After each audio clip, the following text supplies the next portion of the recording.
장 34절 말씀 한절 말씀입니다. 우리 찾은 줄 알고 우리가 함께 합독하도록 합시다. 같이 일어나서 8장 34절 말씀 함께 읽도록 합시다. 같이 읽겠습니다. 시작. 누가 정죄하리요? 죽으실 뿐 아니라 다시 살아나신 이는 그리스도 예수시니 그는 하나님 우편에 앉아 계신 자여 우리를 위하여 간구하시는 자신이라. 아멘. 아멘. 오늘 이 말씀을 통해서 누가 우리를 정죄할 수 있겠는가 하는 것에 대해 좀 말씀을 전해합니다. 이 말씀을 생각하기 앞서서 이 말씀을 주신 목적에 대해서 먼저 생각해 보도록 합니다. 이 말씀을 우리 가운데 주고자 하는 목적은 한 가지입니다. 그것은 무엇이냐면 우리 가운데 구원의 확신을 주시기 위해서 그렇습니다. 너희의 구원이 어떠한가?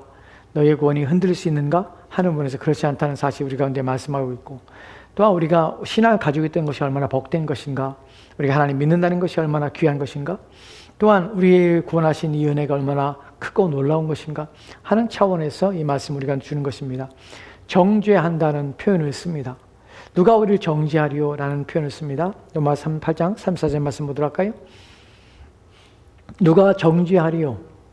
누가 정죄하리요? 라는 말씀 속에서 우리는 정죄하리요 라는 말이 단순히 죄를 정한다 라는 의미를 갖고 있지만, 이 말은 앞에 있는 33절 말씀과 더불어서 연결되어서 우리가 고발하는 것과 정죄하는 것이 한 묶음으로써 우리 가운데 주어질 수 있는, 우리가 그렇게 받을 수 있는, 또한 그런 일을 당할 수 있는 상태에 있을 수 있다는 사실을 우리 가운데 말합니다. 물론 그리스도인을 말하는 건 아닙니다.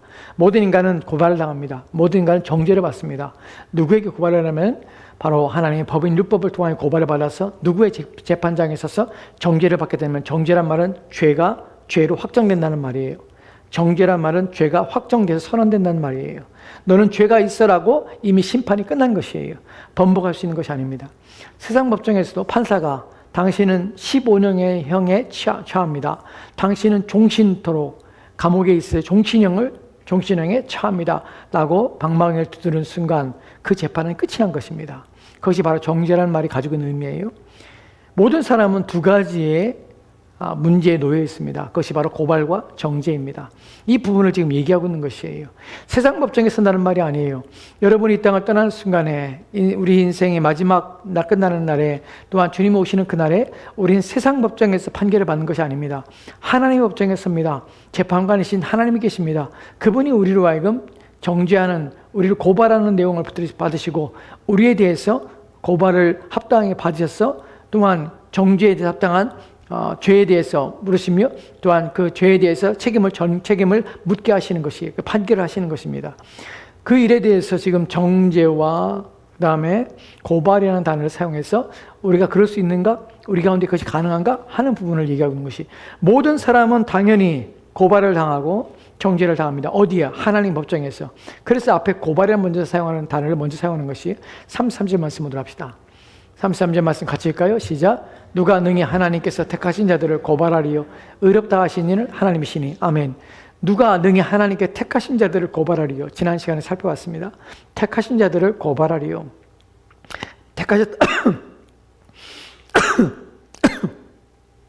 죄송합니다. 택하셨다는 말은 하나님께서 그를 불러내서 자기가 삼으셨습니다.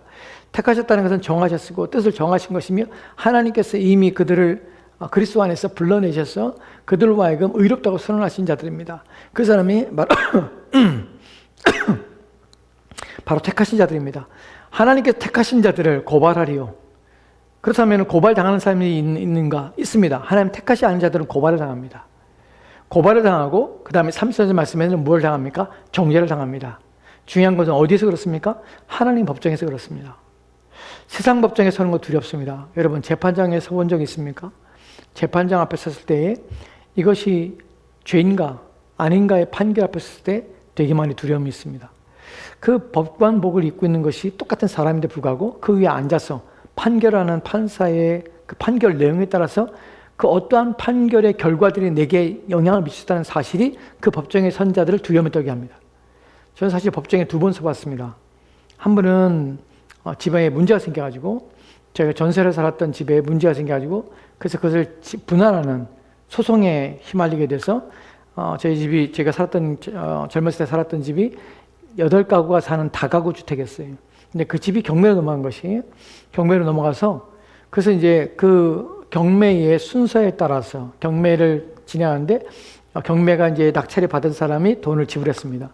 그 지불한 돈을 가지고 8가정이 그것을 나눠서 분배해 주는 것이 분배를 해주는데 수차적으로 분배를 해줘요. 동일하게 주는 것이 아니라 1순위에게는 전체다. 남은 돈에서 2순위에게는 전체다. 3순위에게 남은 돈에서 전체다. 근데 만약에 5순위, 6순위 됐는데 돈이 남은 게 없다. 그 사람도 못 받는 것이에요. 공평하게 주는 것이 아니에요. 그래서 첫 번째 1순위가 되는 것이 가장 중요해요. 근데 원래는 그 집이 은행에서 1순위였어요. 농협에서 1순위였어요. 그 집을 이제 자꾸서는 대출해 준 것이. 근데 1순위였는데 또다시 빌린 것이 두 번째 또 가지고 있었던 것이, 그러니까 첫 번째 은행에서 빌려준 것, 두 번째 은행에 빌려줬는데 그 사이에 이제 세입자들이 들어있던 것이 순서가. 근데 은행에서 이것을 전산치를 어떻게 했냐면 2개 분리했으니까 문제가 생겨서 이게 좀 번거롭고 그러니까 이것을 합쳐버린 것이. 그 돈을 합쳤어요. 합치면서 은행이 어떻게 되냐면 맨 아래수로 내려간 것이. 은행에서. 그래서 이제 법원에 가서 판결을 받는데 판사가 이제 앉아서 묻습니다. 쭉 묻어. 얼마, 전세금 얼마, 전세금 얼마, 전세금 얼마 다 묻습니다. 이제 그 판 돈을 가지고 와서 이제 분배를 합니다. 그러니까 제가 1순위였어요. 1순위 얼마 하고 전액을 다 받았습니다. 2순위 얼마, 3순위 얼마, 4순위 얼마 다 받았어요.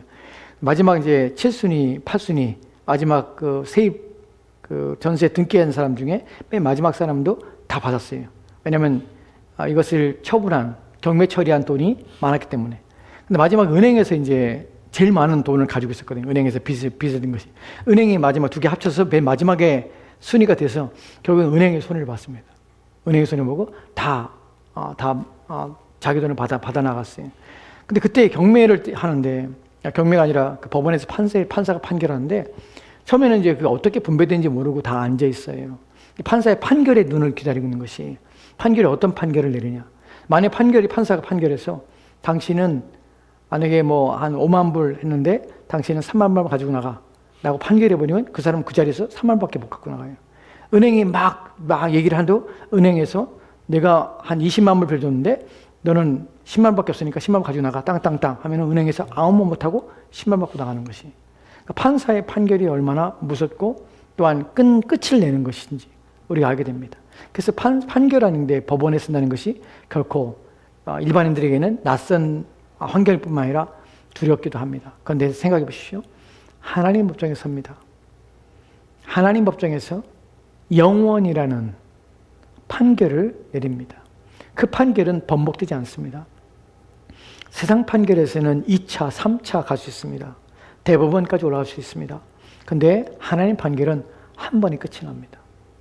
영생이냐 아니면 영원한 형벌인 지옥이냐 라는 것이 하나님 법정에서 하나님 법에 의해서, 사람의 법과 사람의 윤리와 도덕이 아니라 하나님 법에 의해서 판결난다는 것은 두려운 일입니다. 그 두려운 일에 있어서 뭐라고 말하는가 하면 누가 너희를 고발할 수 있는가? 누가 너희를 정죄할 수 있는가? 라는 것을 묻는 것이에요. 그래서 이 물음은 정말 우리에게 중요한 것입니다. 그리스도인은 고발당할 수 있는가? 누구에 의해서? 하나님의 법에 의해서 고발당할 수 있는가? 두 번째, 그리스도인은 정죄받을 수 있는가? 죄인이라고 너는 죄를 지은 자야. 그래서 너는 그 형벌을 마땅히 받아야 할 자라는 판결을 받을 수 있는가 하는 부분에서 바울은 뭐라고 하냐면 그럴 수 없다고 말하는 것이.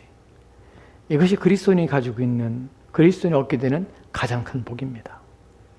그 두렵고 떨리는 하나님 법정에서 그 누구도 우리를 고발하지 못합니다. 왜냐하면 의롭다 하신 이가 하나님이시기 때문에. 또한 우리를 정죄하지 못합니다. 왜 정죄하지 못하죠? 그 다음에 나오는 그리스도께서 어떻게 해요? 죽으셨고 다시 살아나셨고 또한 하나님 우편에 앉아 계시고 또 우리를 기도하고 계시기 때문에 그렇습니다. 34절 말씀 다시 볼까요? 우편에 계신 자여 우리를 위하여 간구하신 자시니라. 그리스도가 그렇게 하셨기 때문에 우리 가운데 이런 것들이 일어난다는 것입니다. 본문에서 중요한 것이 있습니다. 왜 33절 말씀에서는 하나님이 우리를 정죄하리요, 하나님이 하나님 택하신 자들을 누가 능히 고발하리요 라고 말합니다. 왜냐하면 하나님도 고발하지 않는다는 것이, 그 다음에 나오는 것이 예수님에 대한 얘기가 나옵니다. 예수님께서 죽으셨다가 살아나시고 또한 하나님 우편에 앉아 계시고 또 우리를 간구하시냐는데 그럼 예수님이 우리를 정죄할 수 있는가? 우리로 하여금 예수님이 정죄하는가 하는 부분에서 그렇지 않다는 사실을 우리 가운데 말해주는 것이, 즉 우리는 성부 하나님과 성자 하나님부터 고발이나 정죄를 받지 않을 것이라는 그것이 바로 그리스도인이라는 사실을 지금 말하고 있는 것입니다. 왜 그럴까요? 왜 정죄라는 표현에서 왜 예수 그리스도의 행하신 일들에 대한 얘기가 나오는 것일까요? 왜냐하면 바로 그리스도께서 우리를 심판하시는 분이기 때문에 그렇습니다. 요한복음 5장 27절 말씀에 이렇게 기록됐습니다. 같이 들어갑시다. 시작. 또 인자됨으로 말미암아 심판하는 권한을 주셨느니라. 아멘. 심판하는 권한을 주셨느니라. 누가 하는 얘기입니까? 우리 주 예수 그리스도께서 하시는 얘기입니다. 그가 받으셨습니다. 누구로부터 받았습니까? 성부 하나님부터 받았습니다. 심판하는 권세를 누가 주겠냐면 바로 우리 주 예수 그리스도께서 가지고 계신 것이에요. 그렇기 때문에 그분이 정죄할 수 있는 권한을 그분이 가지고 계신 것이에요. 그래서 우리 가운데 말합니다. 누가 우리를 정죄하리요? 왜 그럽니까? 예수 그리스도가 우리를 정죄할까? 그렇지 않다는 것이에요. 왜냐하면 그분은 어떻게 했습니까? 그분이 하신 일을 보니까 결코 우리를 정죄하지 않으신다는 사실을 우리가 알게 합니다. 그분이 심판의 권세를 가지고 있습니다. 다시 34절 말씀 볼까요? 그분이 어떤 분을 어떤 일을 했습니까? 본문에서는 바울은 4가지 이유 때문에 그분이 이루신 것 때문에 누가 우리를 정죄하리요? 그분 또한 우리를 정죄하지 않는다는 사실을 우리 가운데 말하고 있는 것이 중요한 내용이 여기 있습니다. 첫 번째는 성부 하나님이 우리로 하여금 고발하는 일에 있어서 누가 능히 우리를 고발하리요? 하나님 택하신 자들을 하나님은 의롭다 하셨는데 하나님께서는 우리를 고발하지 않을 것입니다. 성자 하나님은 어떻습니까? 그분은 심판의 권세를 가지고 계신데 그분이 우리를 심판하실 것입니까? 정죄하실 것입니까? 그렇지 않습니다. 왜 그렇습니까? 그분이 행하신 4가지 일을 보면 그렇지 않을 것의 사실을 우리가 알게 됩니다. 그 4가지 일이 무엇입니까? 첫 번째, 그분은 죽으신 그리스도이십니다. 우리를 위해 죽으신 그리스도이십니다. 두 번째, 그분은 어떤 일을 했습니까? 우리를 위해 다시 살아나신 분이십니다. 세 번째, 그분은 어떤 분이십니까? 우리를 위하여 하나님 우편에 앉아 계신 분이십니다. 네 번째, 그분은 무슨 일을 하고 계십니까? 우리를 위하여 간구하시는, 기도하시는 분이십니다. 그렇기 때문에 우리를 정죄하지 않을 것이라는 사실입니다. 이 4가지, 죽으시고 살아나시고 또한 하나님 우편에 앉아 계시고 또한 우리를 위해 간구하시는 이 4가지 그분의 사역에 대해서 바울은 우리 가운데 어떠한 정보를, 지식을 우리 가운데 주고자 하는 것은 아닙니다. 무엇을 우리 가운데 알고자 하며 우리 가운데 말하고자 하는 것이냐면 바울은 그리스도께서 이루신 일들이 그 자신을 위한 것이 아니라 우리를 위한 것임을 알게 하기 위해서 그것이 너희를 위하여 이루는 것이고 너희가 한 것이 아니지만 너희에게 적용되며 너희의 유익함이 되며 그것이 너희의 것으로 되게 하기 위하여 그리스도께서 일을 하셨다고 우리 가운데 말씀하는 것입니다. 누가 우리를 고발하고 누가 우리를 정죄하겠냐? 왜냐하면 그리스도께서 너희를 위해 죽으셨는데 그리스도께서 너희를 위해 다시 사셨는데 그분이 너희를 위하여 하나님 우편에 앉아 계신데 너희를 위하여 기도하고 계시는데 누가 너희를 정죄할 수 있는가 하는 것을 말하고자 합니다. 여러분, 여기서 놀라운 점은 죽으시고 다시 살아나신 것 우리를 위하여 그렇다고 우리는 알 수 있습니다. 그가 하나님 우편에 앉아 계신 것도 우리를 위해 그렇습니다. 만물의 통치가 돼서 만물의 주인으로서 구세주로서 그 위에 하나님 우편에 앉아 계셔서 만물을 다스리며 또한 교회의 머리로서 우리를 다스리고 계십니다. 누구를 위해서 하나님 우편에 앉아 계십니까? 자신을 위해서가 아닙니다. 우리를 위해서 하나님 우편에 앉아 계셔서 그 권세와 권한을 사용하심으로 우리를 유익되게 하며 우리를 보호하시며 지키십니다. 또한 중보자로서 그분은 우리를 위해 성부 하나님께 기도하심으로 우리의 영혼을 지키시며 보호하시며 우리 영혼을 인도하십니다. 이것이 그리스도가 하시는 위대한 일들입니다. 이런 일 때문에 우리는 그리스도께서 이루신 일들 때문에 그리스도께서 우리를 정죄하실 것이라는 사실을 우리는 믿을 수 없는 것입니다. 우리는 2가지 34절과 34절 말씀에서 중요한 내용을 지금 살펴보고 있습니다. 여기서 하나님께서 우리를 고발하는 일에 있어서 하나님께서는 결코 그러지 않을 것이며 또한 정죄하는 일에 있어서 그리스도 또한 우리 가운데 그렇게 하시지 않을 것입니다. 왜냐하면 그렇게 했다면 성부 하나님께서는 자기 아들을 이 땅에 보내시지 않으셨을 것이기 때문에 그렇습니다. 요한복음의 3장 17절과 18절 말씀에 이렇게 기록되어 있습니다. 같이 읽을까요? 시작. 하나님이 그 아들을 세상에 보내신 것은 세상을 심판하려 하심이 아니요 그로 말미암아 세상에 구원을 얻게 하려 하심이라. 그를 믿는 자는 심판을 받지 아니하는 것이요 믿지 아니하는 자는 하나님의 독생자의 이름을 믿지 아니함으로 벌써 심판을 받은 것이니라. 아멘. 본문에만 하나님이 그 아들을 세상에 보내신 것은 세상을 심판하려 하심이 아니라고 합니다. 즉 우리를 고발하거나 정죄하려 했다면 성부 하나님께서 그런 일을 했다면 자기 아들을 세상에 보내지 않으셨을 겁니다. 이 땅에 사람으로서 이 땅에 보내셔서 이 땅에서 십자가에 달려 죽는 일들을 행하지 않을 것입니다. 그렇게 하신 이유는 무엇입니까? 그로 말미암아 세상이 무엇을 하게 심판을 받는 것이 아니라 구원을 받게 하려 하심이라. 그를 믿는 자는 심판을 받지 아니하는 것이요 믿지 아니하는 자는 하나님의 독생자 이름을 믿지 아니함으로 벌써 심판을 받은 것이라. 그럼 독생자의 아들 이름을 믿는 자는 무엇을 합니까? 심판을 받지 않게 하기 위해서 자기 아들을 보내신 것입니다. 그러면 그 아들이신 그리스도께서는 왜 성부 하나님의 요청을 받고 왜 이 땅에 자신을 사람이 되어서 이 땅에 오시기를 원하셨을 뿐만 아니라 이 땅에 오신 것입니까?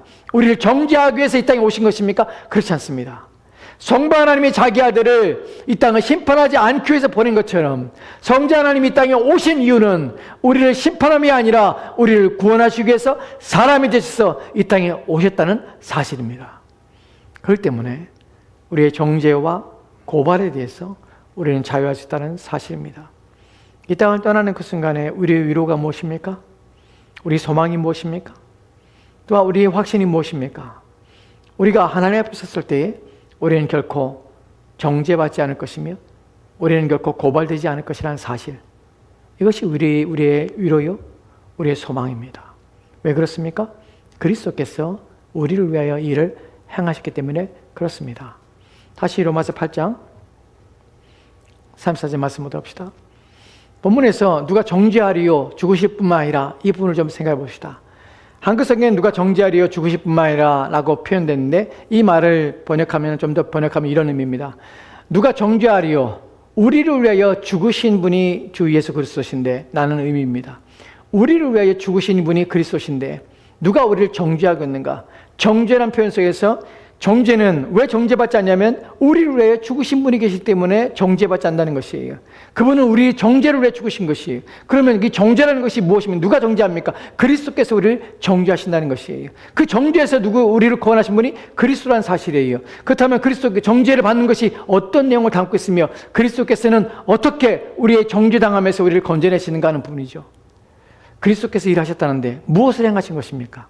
라는 부분에서 그분은 두 가지의 큰 일을 행하셨습니다. 이것을 적극적인 면과 소극적 면으로 나눌 수 있습니다. 적극적으로 그리스도께서는 우리가 정죄받지 않기 위해서 우리를 정죄하시는, 우리를 정죄하며 우리를 고발할 수 있는 하나님의 법에 대하여 그리스도께서 이 땅에 오셔서 완전한 순종하심으로 율법을 성취하셨습니다. 그래서 그분은 의롭다 칭함을 받으신 것이에요. 죄가 없으신 분이었습니다.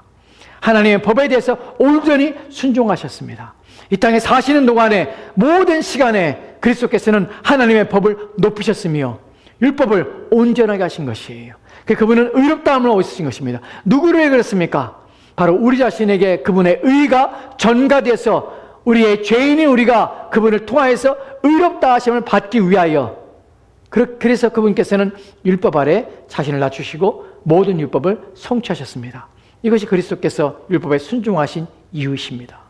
바로 우리 가운데 그분의 의를 전가해서 우리가 의롭게 되기 하기 위해서 그렇습니다. 두 번째로 소극적 면에서 그리스도께서 우리를 위해 하신 것이 뭐냐면 바로 십자가에서 형벌을 받으셨다는 사실입니다. 율법을 범한 자, 범법한 자, 그 이에게 합당한 것은 무엇이냐면 그 죄를 지은 것에 대한 죄책입니다. 죄에 대한 책임입니다. 그 죄에 대한 책임이 무엇이냐면 사형이며 죽음입니다. 그때 율법이 하나님의 법이 우리를 고소할 때에 율법을 범한 자들은 다 어떠냐면 바로 죽음이 처해지는 것입니다. 죽음에 이르게 되는 것입니다. 그런데 그리스도께서는 십자가에 달려 죽으심으로 우리의 죽음을 그분이 죽으심으로, 이 부분이 정말 중요한 이유는 무엇이냐면 그분의 죽음은 그의 죽음이 아니라 우리의 죽음이었다는 사실입니다. 우리의 죽음을 그리스도께서 죽으신 것입니다.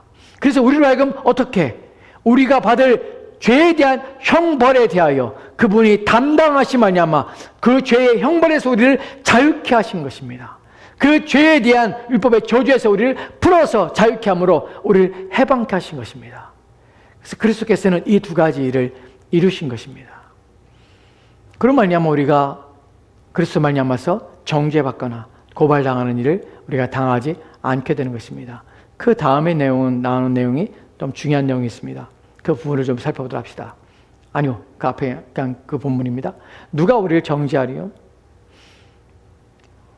우리를 위하여 그리스도께서 죽으셨기 때문에 누가 우리를 정죄할 수 있는가? 라고 묻습니다. 그리고 다음에 하는 말이 무엇이냐면 다시 살아나신 이는 예수 그리스도니. 이 말의 의미를 좀 생각해 보도록 합시다. 다시 살아났다는 말에 한글성이 없지만 원문의 의미를 이렇습니다. 누가 우리를 정죄하리요? 우리를 위하여 그리스도께서 죽으셨기 때문에, 또한 오히려 그분은 다시 살아나셨는데, 살아나시니까 그리스도신데 누가 우리를 정죄할 수 있는가? 라고 묻는 것입니다. 왜 이 부분이 중요할까요? 그리스도 십자가에 달려 죽으신 뿐 아니라 살아나신 것 또한 우리를 위해 그렇다고 합니다. 근데 우리를 왜 우리를 위해서 부활하시고 다시 살아나야 합니까? 라는 부분에서 우리는 이 본문의 의미를 알아야 합니다. 오히려 다시 살아났기 때문에 그렇다는 것이에요. 왜 그리스도의 부활이, 왜 우리의 정죄에 있어서 중요한 부분입니까? 정죄받지 않게 하는 일입니까? 왜냐하면 그리스도의 부활은 우리로 하여금 그분의 우리를 위해 치르신 그 모든 것들이 자신을 위한 것이 아니라 우리를 위한 것임을 증명하는 것이 바로 부활이기 때문에 그렇습니다. 다시 살아난다는 것은 죄인은 다시 살아나지 못합니다. 죄가 없어야 살아납니다. 또한 그 죄에 대해서 그 죄에 대한 책임을 다 물었을 때야 사망에서 벗어나게 되는 것입니다. 이 본문을 얘기하고 있는 것이 어디냐면 고린도전서 15장 17절 말씀입니다. 고린도전서 15장 17절 말씀 같이 합시다. 시작. 그리스도께서 다시 살아나신 일이 없으면 너희의 믿음도 헛되고 너희가 여전히 죄 가운데 있을 것이요. 아멘. 본문을 보면 한글성에 보면 여러분이 좀 이해하기가 어려울 수 있습니다. 그리스도께서 다시 살아나신 일이 없으면, 만약 그리스도께서 부활하신 것이 아니라면 너희의 믿음도 헛되고 너희가 여전히 죄 가운데 있을 것이다.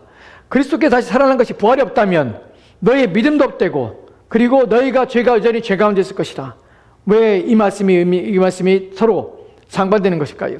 부활이 있으므로 너희 믿음도 참되고 너희가 죄에서 사함받으니라. 부활이 없다면 너희가 믿음이 헛된 믿음이고 또한 너희의 죄는 여전한 것이나, 부활은 우리의 믿음에 대한 근거, 또한 우리로 하여금 죄에 대한 사함받은 것에 대한 확신, 이것이 바로 부활과 연결됐다는 것이에요. 바울은 이런 식으로 얘기하였다는 것이에요. 왜 부활이 그렇습니까? 부활이 만약에 없다면 우리가 무엇을 믿는 것입니까? 부활이 없다면 우리가 죄사함 받았다는 것, 구원받았다는 것을 어떻게 압니까? 우리가 부활이 없다면 내 죄의 사함 받았다는 것이 어떻게 확증이 됩니까? 무슨 말입니까?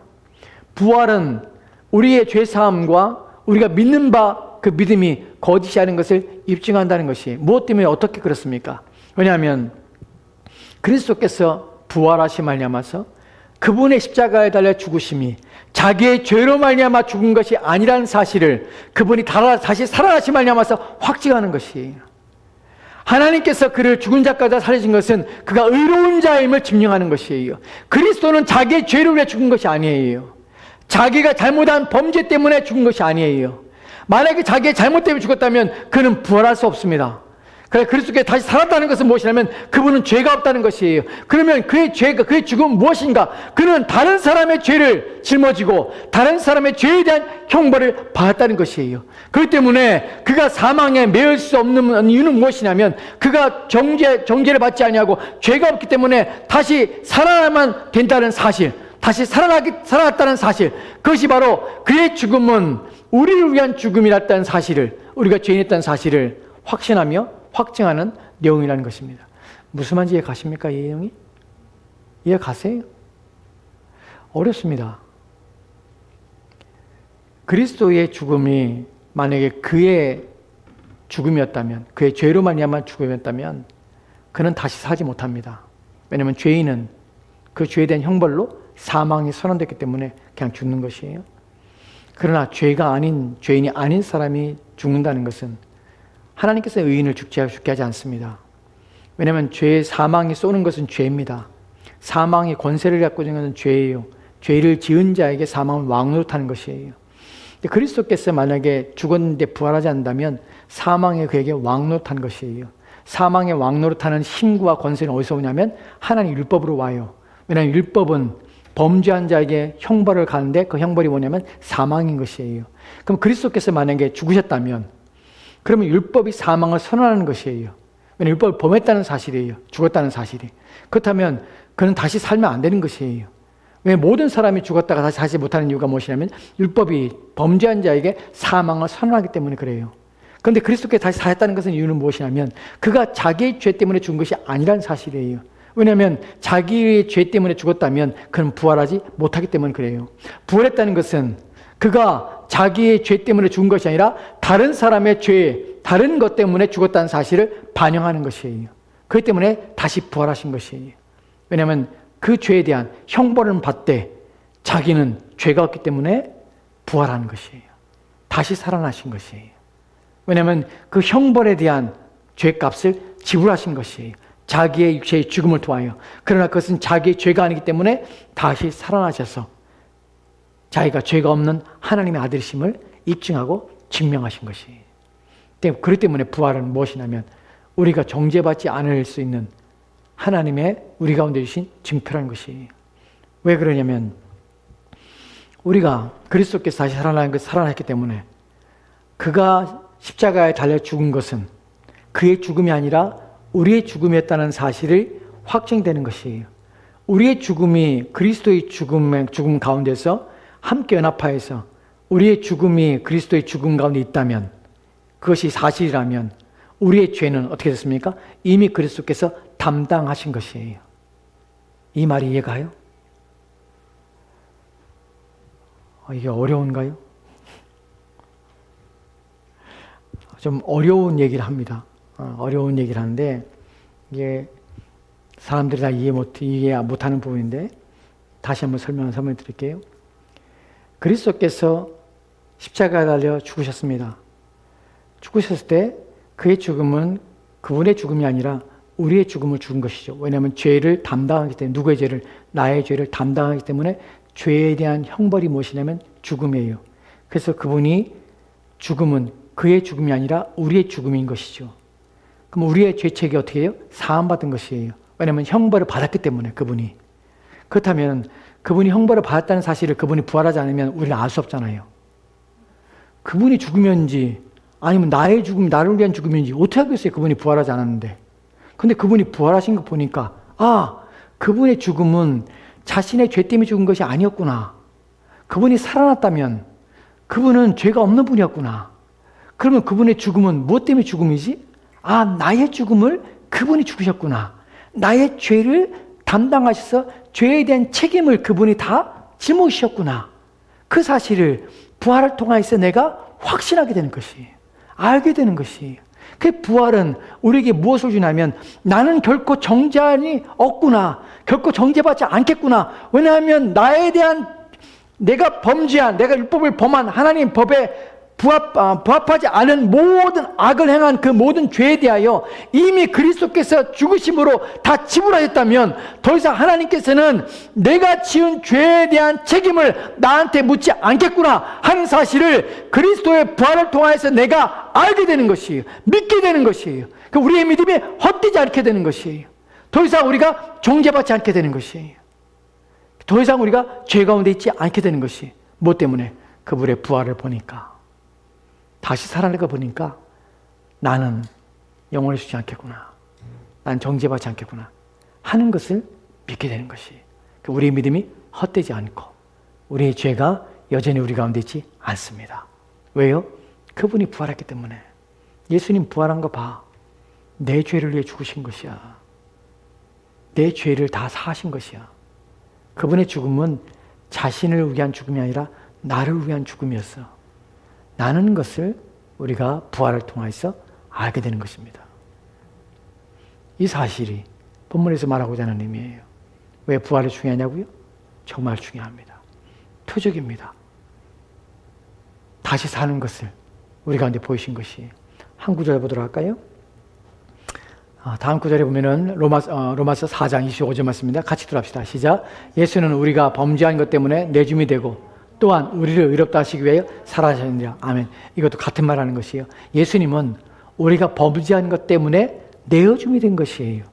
우리의 죄 때문에 내어줌이 된 것이에요. 내어줌은 뭐냐? 십자가에 달려 죽게 하신 것이에요. 무엇 때문에? 그분의 죄가 아니라 내 죄 때문에 그분이 내어줌 받은 것이에요. 그 십자가에 죽으신 것이에요. 또한 우리를 의롭다게 해요 살아나셨습니다. 살아나신 이유가 무엇이냐면 그분의 죽음이 자신의 죽음이 아니라 내 죽음이었다, 내 죄를 위한 죽음이었다는 사실을 드러내며, 그래서 우리를 의롭게 하시기 위해서 나에서 더 이상 나는 정죄를 받지 않겠구나. 더 이상 내가 죽지 않겠구나. 라는 것을 보여주시기 위해서 예수님께서 다시 살아나셨다는 것이에요.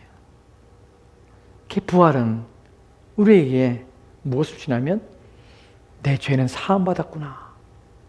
왜 그럴까요? 대제사장이 구약에 대제사장이 1년에 한 번 7월 10일 날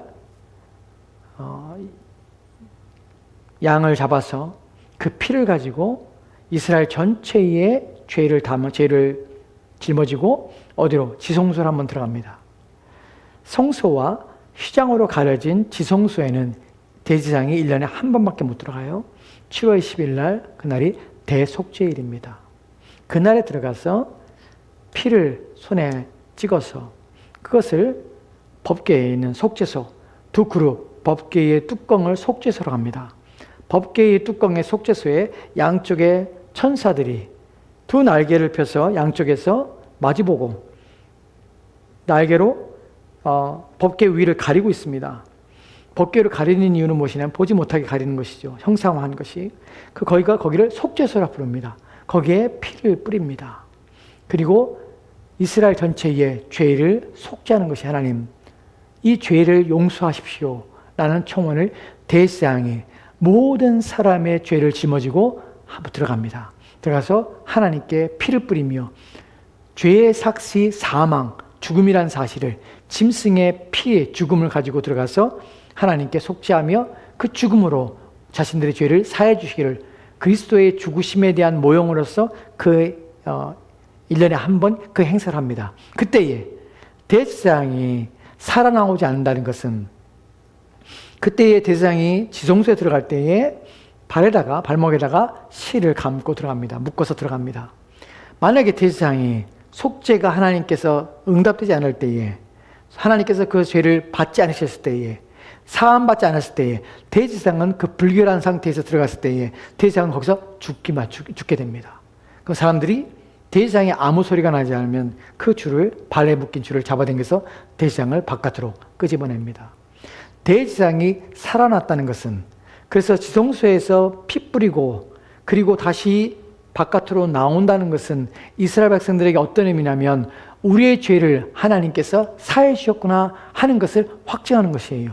왜냐하면 하나님께서 기뻐 받으셨기 때문에 그 속죄 제사를 기뻐 받으셨기 때문에 대제사장을 살게 하신 것이에요. 내가 이제 만족했다. 너희 죄에 대한 것을 묻지 않을게. 라는 것을 확인하는 것이 대제사장이 살아나오는 것입니다. 즉 우리의 대제사장이신 그리스도께서 자신의 피를 가지고 하늘 보좌에 있는 성수성소에 들어가서 자기 피를 뿌림으로 살아나심으로 말미암아 저분이 그리스도께서 자기의 피를 뿌려서 우리의 죄를 사하신 것을 통하여서 하나님께서 그 제사를 흡족하셨고 만족하셨으며 받아줬구나 하는 것을 무엇으로 하게 되냐면 그 대장이신 그리스도께서 다시 살아나오신 걸 볼 때에 하나님께서 그를 통하여서 우리의 죄를 사해 주신 그 제사가 하나님께서 기뻐하신 제사구나 라는 것을 보여주는 징표요 상징인 것입니다. 그래서 그리스도께서는 다시 살아나셔야 하는 것이에요. 그걸 볼 때 우리는 그리스도 피로 말미암아 우리를 위하여 그리스도께서 우리를 죄를 사함받기 위해서 희생하신 그분의 화목 제물로 되셔서 그 피를 뿌리신 것이 하나님께서 받으시만 하셨고 우리의 죄를 사하셨다는 것을 그가 부활하심을 통하여서 우리 가운데 보이시고 나타나신 것이에요. 우리는 그리스도 볼 때에 그리스도의 부활을 볼 때 어떻게 합니까? 우리는 내 죄를 사함받다는 사실을 더 확신하게 되는 것입니다. 그래서 그리스도께서 부활하신 것입니다. 마지막으로 어려운 내용을 여러분들이 오늘 드셨고 또 아셨습니다. 이런 내용들은 잘 얘기되지 않고 있는 중요한 내용들이에요. 마지막으로 우리가 우리에게 있어서 그리스도께서 이루신 일 속에서 5가지의 우리가 해결해야 될 또한 모든 인간이 해결해야 될 일이지만 해결하지 못하는 5가지 문제가 있습니다. 5가지 문제 중에 첫 번째 문제는 무엇이냐면 하나님 앞에서의 죄입니다. 인간은 스스로 자기 죄에서 벗어날 수 없습니다. 자기 죄책에서 없고 해방될 수 없습니다. 반드시 죄에 대한 책임을 하나님께서 물으십니다. 두 번째, 또한 사단에 대해서 인간은 어느 누구도 스스로 사단에게서 벗어나거나 또한 사단에게서 자유로울 수 없습니다. 더 강하신 그리스도가 그를 사단에게서 벗어나게 하지 않는 한 그런 사단의 묶임에서 결코 자유로우나 또한 결코 해방될 수 없다는 사실입니다. 이것이 인간이 가진 두 번째 가장 큰 문제입니다. 세 번째는 하나님의 율법에서 인간은 자유로울 수 없다는 사실입니다. 율법은 우리를 저주합니다. 하나님의 진노를 불러일으키며 율법은 우리를 하여금 사망에 이르게 합니다. 왜 그렇습니까? 율법 자체가 악해서 그렇습니까? 그렇지 않습니다. 율법은 의롭지만 범죄한 율법은 우리에게 사망이라는 선언을 하는 것입니다. 그 율법의 저주에서 벗어날 수 없다는 사실입니다. 이 부분이 세 번째 율법입니다. 첫 번째 죄, 두 번째 사단, 세 번째 하나님 율법, 네 번째 무엇입니까? 사망입니다. 모든 인간은 스스로 사망이라는 죽음에서 벗어날 수가 없습니다. 왜냐하면 인간은 태어나면서부터 아담의 후손으로서 원죄를 가지고 있기 때문에 어느 누구도 하나님께 의롭다 해서 영원한 생명을 얻고 살 수가 없다는 사실입니다. 그래서 모든 인간은 죽음에 처하게 되는 것입니다. 네 번째, 다섯 번째 무엇입니까? 지옥입니다. 인간은 자연인 태어난 순간부터 그러니까 죽음에 이르기까지 그 스스로 하나님이 정하신 심판에서 벗어날 수 있는 능력, 지옥에 빠지는 것을 벗어날 수 있는 힘이 전혀 없습니다. 그래서 모든 인간은 이 다섯 가지의 모든 형벌에서 결코 하나도 스스로 벗어나거나 자유롭게 될 수 없다는 사실입니다. 근데 그리스도께서 우리를 죽으심으로 죄에서 우리를 해방하셨습니다. 사단의 결박에서 풀어서 하나님 백성 되게 하셨습니다. 율법을 완성시킴으로 우리를 의롭다 하신 것입니다. 또한 그리스도께서는 죽음에서 부활하심으로 사망을 정복하셨습니다. 더 이상 사망이 왕노릇하지 못하게 하신 것입니다.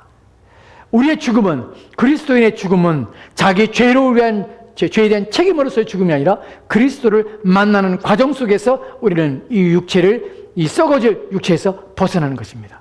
그 흰자의 죽음입니다. 또한 우리는 지옥에서 벗어나게 된 것입니다. 이 모든 것들은 다 그리스도께서 자신을 위해서가 아니라 우리를 위해서 행하시며 이루신 그 모든 걸 통하여서 우리는 얻게 되며 누리게 되는 것입니다. 그때 이에 대해서 우리는 이러한 그리스도인이 된 것에 대하여 이러한 복된 것을 예수를 믿는 것, 믿어지게 되는 것, 그것으로 말미암아 이러한 것들을 우리가 얻고 누리며 살 수 있다는 것이 이 땅을 사는 동안에 우리의 큰 위로가 되는 것입니다. 이것은 세상의 그 어떤 것들로도 바꿀 수 없으며 비교할 수 없는 것입니다. 이 땅에서 평안과 이 땅에서 육체적인 만족과 기쁨으로 산다 한들 그의 인생의 마지막에 죽음 후에 하나님의 재판장 앞에 섰을 때에 하나님의 진노와 심판을 받아 영원한 형벌에 빠진다면 이 땅에서의 즐거움과 기쁨은 그때 큰 위로가 되지 못합니다. 영원한 형벌은 아무것도 위로가 되지 못합니다. 아무런 즐거움과 기쁨도 누리지 못합니다. 왜냐하면 세세토록 고난을 받게 되기 때문에 그렇습니다. 그 자리에서 벗어나게 하신 분이, 그 자리에서 우리를 건져내신 분이 바로 우리 주 예수 그리스도십니다. 그분을 믿게 된 것이 얼마나 감사한 일입니까? 그분을 알게 된 것이 얼마나 감사한 것입니까? 그분을 우리 주 예수 그리스도라고 부를 수 있다는 것이 얼마나 복된 것입니까? 이러한 사실을 여러분이 알고 믿으시기 바랍니다. 기도합시다.